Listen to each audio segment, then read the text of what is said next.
tempat duduknya, apakah ada sampah? Kalau ada sampah tolong ditempatkan ke tempatnya.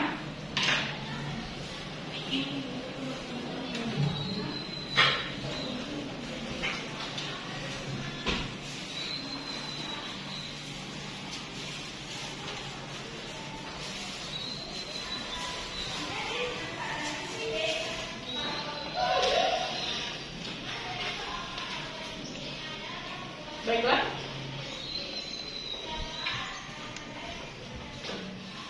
Sebelum kita memulai pembelajaran hari ini, kepada kepala kelas, pimpin doanya terlebih dahulu. Berdoa menurut kepercayaan masing-masing. Berdoa mulai.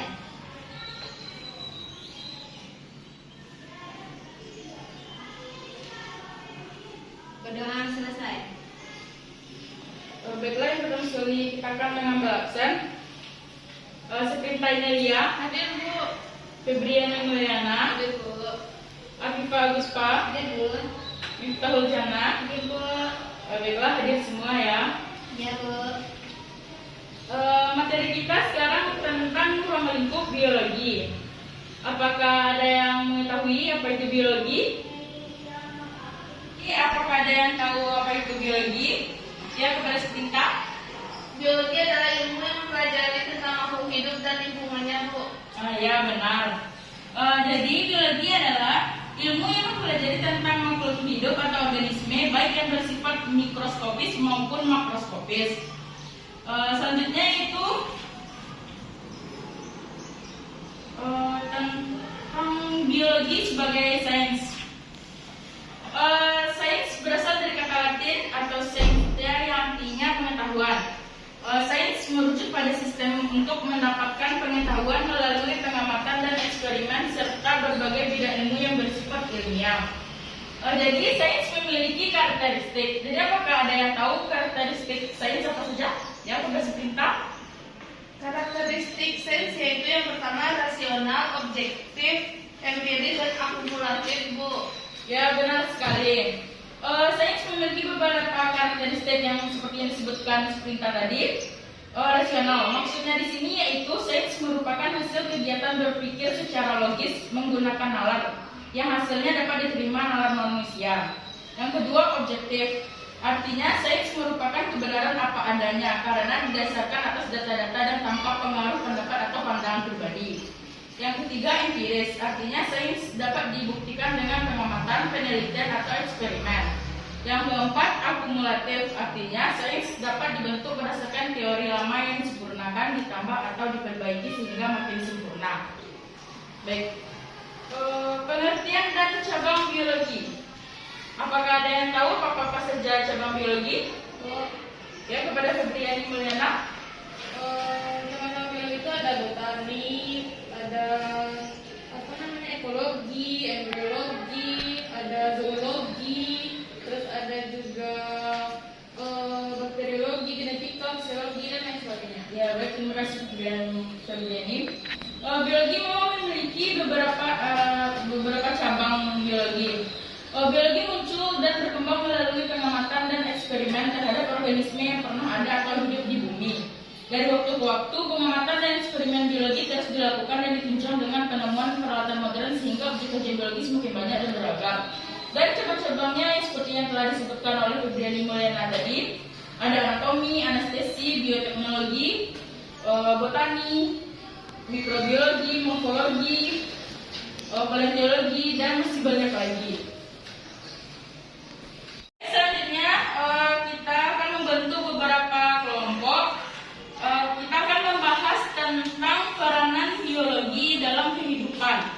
Ibu akan membagikan permasalahannya ini untuk kelompok 1, untuk kelompok 2.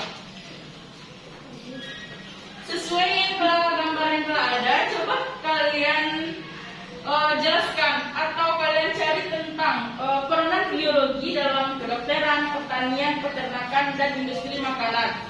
Kelompok 1 dalam bidang kedokteran dan pertanian, kelompok 2 peternakan dan industri makanan. Ibu beri waktu selama 30 menit untuk mengerjakannya. Baik Bu. Baik, karena waktunya sudah habis, silakan presentasikan hasil diskusinya kepada kelompok 1.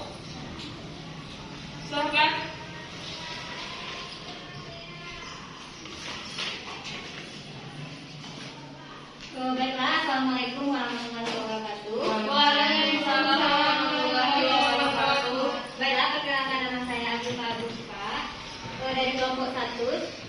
Saya akan mempresentasikan hasil diskusi kami, yaitu manfaat atau peranan biologi dalam bidang kedokteran.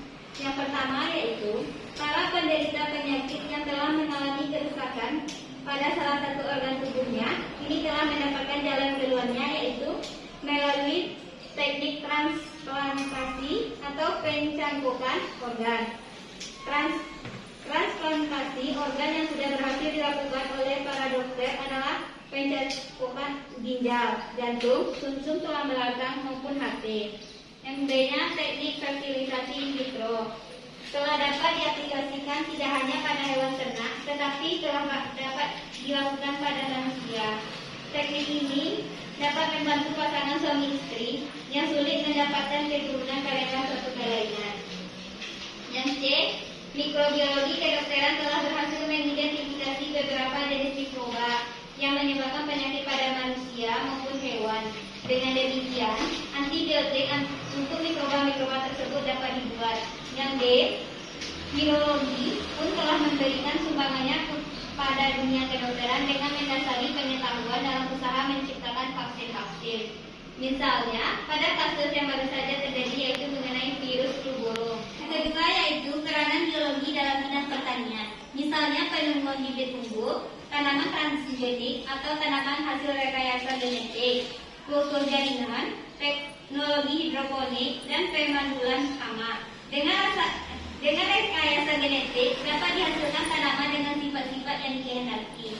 Misalnya, tanaman yang tahan penyakit, tanaman yang tidak tahan terhadap kondisi tanah kering, tanaman yang batangnya tidak mudah roboh, dan tanaman yang mengandung zat tertentu. Sekian, terima kasih. Baik, terima kasih kepada kelompok 1. Beri aplaus. Selanjutnya kepada kelompok 2, hasil diskusinya diskusikan. Ya, kepada seperintah.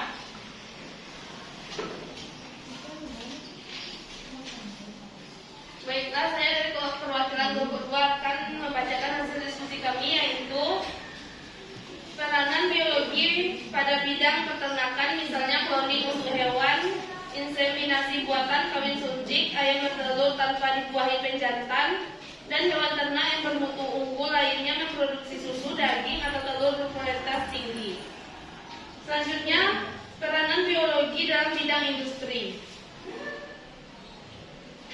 Yang pertama, ditemukannya kandungan gula yang cukup tinggi pada batang tebu menyebabkan perkembangannya pabrik pengolahan tebu menjadi gula. Diketahuinya bahwa serabut biji.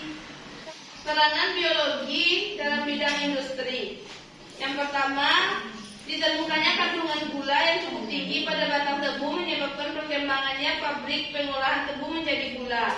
Diketahuinya bahwa serabut biji kapas dan bulu domba dapat diolah menjadi benang, dan kepompong ulat sutera dapat diolah menjadi benang sutera, maka berkembanglah industri tekstil, kain wol, dan kain sutera. Dan yang terakhir, dengan berkembangnya mikrobiologi telah diketahui berbagai struktur dan sifat-sifat dari berbagai jenis mikroba atau jasad klinik, baik yang menguntungkan maupun yang bersifat patogen menyebabkan penyakit. Contohnya yaitu sebagai berikut: Lactobacillus yang sifat-sifatnya dapat bermanfaat bagi manusia dan dapat dibuat menjadi yogurt. Sekian hasil diskusi kelompok 2, terima kasih. Ya, kepada kelompok 2, terima kasih mendengar diskusinya. Diberikan aplaus. Penyampaian diskusinya sudah dilakukan. Peranan biologi dalam bidang kedokteran, pertanian, peternakan, dan industri makanan. Di sini bukan menambahkan tentang peranan biologi dalam bidang-bidang lain. Contohnya saja pada bidang farmasi. Misalnya yaitu pada pembuatan vitamin sintetik, vaksin, antibiotik untuk bakteri dan jamur, antibodi monoklonal, hormon insulin buatan, enzim-enzim buatan, serta obat-obatan tradisional, jamu, dan modern. Dalam bidang perikanan, misalnya budidaya udang biru, budidaya kerang hasil mutiara, dan budidaya ikan hias. Selanjutnya pada bidang pengelolaan lingkungan hidup, misalnya pengelolaan limbah dengan menggunakan mikroorganisme dan menguraikan tumpahan minyak di laut dan plastik dengan bakteri. Dari penyampaian tentang peranan biologi tadi, apakah masih ada yang ditanyakan? Tidak, Bu. Kalau tidak, Ibu yang akan bertanya. Peranan biologi dalam bidang peternakan, contohnya saja pada cloning untuk hewan, inseminasi buatan, dan ayam petelur tanpa dibuai penjantan. Pada inseminasi buatan, bagaimana itu bisa terjadi? Apakah ada yang bisa menjawabnya? Kepada Febriani, silakan. Baiklah, sebelumnya saya akan memberitahu atau menjelaskan tentang pengertian dari inseminasi buatan.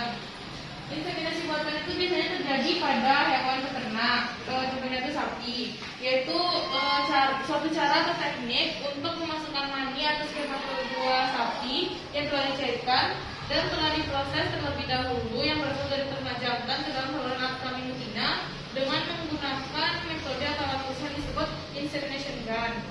Terus tujuan dari inseminasi buatan ini adalah untuk memperbaiki mutu genetika dari sapi itu, terus juga tidak mengharuskan pejantan atau sapi yang jantan itu memiliki bibit yang unggul, juga mengoptimalkan bibit unggul buat pejantan tersebut, meningkatkan angka kelahiran dan juga mencegah penularan penyakit terhadap sesama hewan ternak. Ya, baik, terima kasih kepada Febriani Mana. Sekarang boleh close. Jadi karena waktunya juga sudah habis dan diskusi juga sudah selesai, pemberian materi juga selesai, maka kesimpulan pada pembelajaran hari ini yaitu sains berasal dari kata Latin scientia yang artinya pengetahuan. Bidang ilmu sains biasanya dibedakan menjadi dua, yaitu ilmu sains alam dan ilmu sains sosial.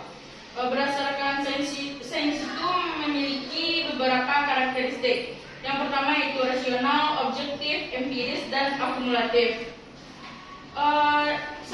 Biologi juga memiliki cabang-cabangnya. Yang pertama itu anatomi, anestesi, embriologi, mimologi, mikrobiologi, morfologi, paleontologi, patologi, dan sebanyak yang lainnya. Dan biologi juga memiliki peranannya, yang mana peranannya terdapat pada bidang kedokteran, bidang farmasi, bidang teknologi pangan, bidang pertanian, bidang peternakan, bidang perikanan, bidang industri, dan bidang pengelolaan lingkungan hidup. Untuk materi selanjutnya itu tentang kerja ilmiah. Kepada Anda semua silakan dipahami tentang apa-apa kerja ilmiah, pendekatan keterampilan proses, dan bagaimana keselamatan bekerja di laboratorium. Sekian materi hari ini. Assalamualaikum warahmatullahi